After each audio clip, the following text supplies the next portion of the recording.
Hello friends, எல்லாரும் எப்படி இருக்கீங்க? நல்லா இருக்கீங்களா? வாங்க ஃப்ரெண்ட்ஸ், நம்ம மாடித்தோட்ட நாட்டுக்கோழி வளர்ப்புல இன்னைக்கு நாட்டுக்கோழிகளுக்கு ஒரு சத்தான தீவனத்தை வீட்டிலேயே இருக்கிற பொருட்களை வச்சு எப்படி தயார் பண்ணுறதுன்றத பார்க்க போகிறோம். இதில் செலவு ரொம்ப குறையும், கோழிகளுக்கு நல்ல சத்தும் கிடைக்கும். இந்த வீடியோவை ஸ்கிப் பண்ணாமல் கடைசி வரைக்கும் பாருங்கள். சாப்பிடும்போது கோழிகள் பண்ண சேட்டையும் இதில் ஆட் பண்ணியிருக்கேன். என் சேனலை சப்ஸ்கிரைப் பண்ணி வச்சுக்கோங்க, அப்போ தான் உங்களுக்கு நோட்டிஃபிகேஷன் வரும். வாங்க ஃப்ரெண்ட்ஸ், வீடியோக்குள்ளே போகலாம். நம்ம நாட்டுக்கோழி வளர்க்குறவங்களுக்கு தெரியும், தீவனம் தான் மொத்த செலவில் பெரிய பங்கு. கடையில் இருந்து வாங்குற ஃபீடர் பண்ணை பொருட்களுக்கு நாளுக்கு நாள் விலை ஏறிக்கிட்டே இருக்கு. ஆனால் நம்ம வீட்டில் தினமும் எத்தனையோ காய்கறி வேஸ்ட் ஆகுது. குறிப்பாக வெண்டைக்காய் கொஞ்சம் வதங்கிட்டா, பாதி கருகிட்டா, இது இனி சமைக்க உபயோகமா இல்லைன்னு தூக்கி எறிஞ்சிருவோம். அதை தூக்கி எறியாம அப்படியே நம்ம கோழிகளுக்கு ஒரு சத்தான தீவனமா மாற்றி கொடுக்கலாம். இதுல செலவும் மிச்சம், வேஸ்ட்டும் குறையும், கோழிகளும் ரொம்ப ஆரோக்கியமா ஆக்டிவா இருக்கும். இப்போ இதுக்கு தேவையான பொருட்கள் என்னென்னு பார்க்கலாம் வாங்க. பாதி காய்ந்த வெண்டைக்காய், கோதுமை தவிடு, புழுங்கல் அரிசி வேக வைத்தது, முட்டை ஓடு பவுடர், கொஞ்சம் தண்ணீர். இது நம்ம என்ன விகிதத்தில் எடுத்துக்கலாம், என்ன விகிதத்தில் வேணாலும் எடுத்துக்கலாம். நான் எடுத்துக்கிட்டது புழுங்கல் அரிசி 1 மடங்கு எடுத்தா, வெண்டைக்காய் அதில் பாதி மடங்கு எடுத்துக்கிட்டேன், கோதுமை தவிடு பாதி மடங்கு எடுத்துக்கிட்டேன், முட்டை ஓடு பவுடர் 1/2 டீஸ்பூன் எடுத்துக்கிட்டேன். அவ்வளவுதான். ரொம்ப சிம்பிளான ரெசிபி இது கோழிகளுக்கு. ஓகே, இதை எப்படி தயாரிக்கிறதுன்னு பார்க்கலாம் வாங்க. முதல்ல வெண்டைக்காயை நல்லா சின்ன சின்ன துண்டுகளாக பொடியாக நறுக்கிக்கோங்க. அப்புறம் புழுங்கல் அரிசியை ஏற்கனவே வேக வச்சுருக்கணும். வேக வச்சு ஆற வச்சு தனியாக எடுத்து வச்சுக்கோங்க. முழுசாக வேகாமல் பாதி வெந்த நிலையில் இருந்தால் ரொம்ப நல்லது. ஏன்னா கோழிகளுக்கு ஜீர்ணிக்க ரொம்ப எளிதாக இருக்கும். இப்போது இந்த 3 பொருளையும் நல்லா ஒன்றா கலந்துக்கங்க. வெண்டைக்காய், புழுங்கல் அரிசி, கோதுமை தவிடு, அதுக்கு மேலே முட்டை ஓடு பொடி நல்லா தூவி தண்ணி ஆட் பண்ணி, கொஞ்சம் கொஞ்சமாக தண்ணி ஆட் பண்ணி நல்லா கலந்து எடுத்துக்கோங்க. கலந்து எடுத்துட்டு ஒரு 10 நிமிஷம் அப்படி கொஞ்சம் நல்லா ஊற விடுங்க.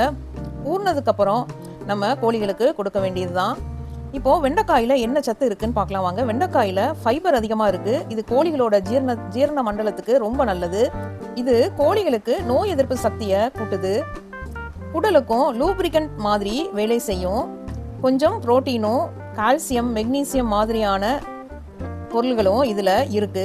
கோழிகள் இதை விரும்பி சாப்பிடுவது காரணமே இதோட இனிப்பான மென்மையான தன்மைக்கு தான். இப்போ புழுங்கல் அரிசியில் என்ன சத்து இருக்குன்னு பார்க்கலாம். கார்போஹைட்ரேட் இதில் இருக்கு. இது கோழிகளுக்கு உடனடி எனர்ஜியை கொடுக்குது. வேக வச்சதால இது எளிதாக ஜீரணமாகும். அசைக்காம சாப்பிட்டாலும் கோழிக்கு எந்த பிரச்சனையும் வராது. புழுங்கல் அரிசியில் பி விட்டமின்கள், குறிப்பாக B1 இருக்கு. இது நரம்பு மண்டலத்துக்கும் முட்டை உற்பத்திக்கும் கொஞ்சம் புரோட்டீனும் ஃபைபரும் இதில் இருக்கு. தினமும் இதை கொடுத்தா கோழிகள் சுறுசுறுப்பாக ஓடி விளையாடும். கோதுமை தவிடுல என்ன சத்து இருக்குன்னு பார்க்கலாம் வாங்க. கோதுமை தவிடு புரோட்டீன், ஃபைபர் இரண்டுமே அதிகமாக இருக்கிற ஒரு இயற்கையான தீவனம். இதில் பாஸ்பரஸ், மெக்னீசியம் மாதிரி மினரல்ஸ் நிறைய இருக்கு. இது கோழி எலும்புக்கு வளர்ச்சிக்கு ரொம்ப முக்கியம். விட்டமின் B காம்ப்ளெக்ஸ் இதில் இருப்பதால் முட்டை போடும் கோழிகளுக்கு இது சிறப்பாக உதவுது. ஃபைபர் அதிகமாக இருக்கிறதால ஜீரணம் சீராகும், மலச்சிக்கல் மாதிரியான பிரச்சனையும் வராது இந்த கோதுமை தவிடால. இப்போது இந்த முட்டை ஓடு பவுடரில் என்ன சத்து இருக்குன்னு பார்க்கலாம். முட்டை ஓடு என்பது கால்சியத்துக்கு ஒரு பெஸ்ட் நேச்சுரல் சோர்ஸ். 90% மேலே கால்சியம் கார்பனேட்டாக இருக்கும். இது முட்டை போடுற கோழிகளுக்கு கால்சியம் ரொம்ப அவசியம். இல்லைனா முட்டை ஓடு ரொம்ப மெலிசா உடையக்கூடிய தன்மையில் வரும். இதில் கொஞ்சம் மெக்னீசியம், பாஸ்பரஸ் மாதிரி மினரல்ஸும் இருக்குது. வீட்டிலையே இருக்கிற முட்டை ஓட்டை உலர வச்சு நல்லா பொடி பண்ணி இதுக்கு பயன்படுத்தலாம். இது கடையில் வாங்குற கால்சியம் சப்ளிமெண்ட்டுக்கு ஒரு நல்ல மாற்று. இதனால் இந்த 4 பொருளும் சேர்ந்து ஒரு கம்ப்ளீட் பேலன்ஸ்டு டயட்டாக மாறுது. Carbohydrate, protein, fibre, vitamins, minerals எல்லாமே ஒரே தீவனத்தில் கோழிகளுக்கு கிடைக்குது. இப்போது இந்த தீவனத்தை நம்ம கோழிகளுக்கு போடலாம் வாங்க. பாருங்க ஃப்ரெண்ட்ஸ், தீவனம் போடும்போது இந்த கோழிங்க எவ்வளவு ஆர்வமாக ஓடி வருது பாருங்க. சாப்பிட்ற ஆசையில் ஒருத்தர் தலை மேலே இன்னொருத்தர் ஏறி ஓடுறாங்க. அடுத்தவங்க சாப்பிடாம நம்ம தான் முந்திக்கிட்டு சாப்பிடணும்னு ஒருத்தர் தலை மேலே அடுத்தவங்க தலை மேலே ஏறி ஓடி போய் சாப்பிட்றது ஒரே காமெடியாக இருக்குது பாருங்க. இந்த காமெடி காட்சியை நான் இந்த கிளிப்பிங்கில் முழுசாக காட்டுறேன், கவனிச்சு பாருங்க. இது எவ்வளவு அவங்களுக்கு பிடிச்சிருக்குன்னு இதை பார்த்தாலே தெரியும் உங்களுக்கு.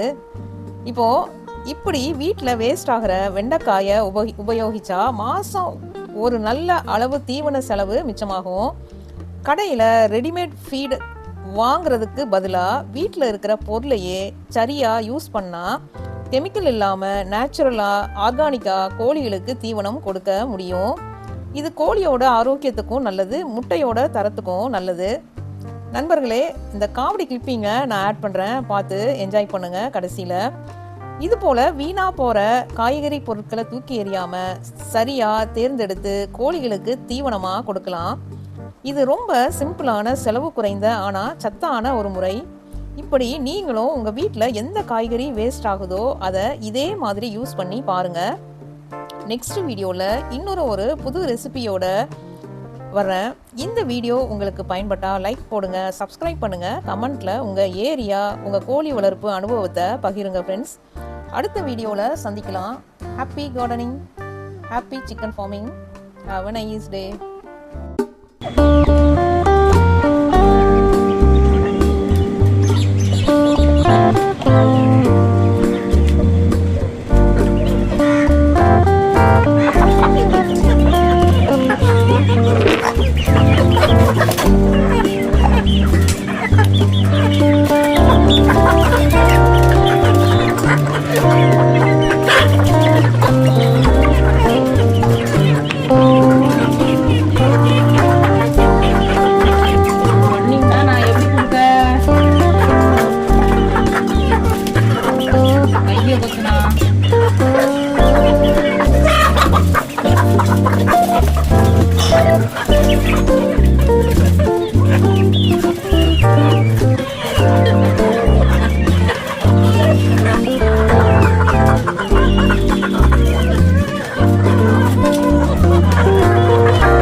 Thank you.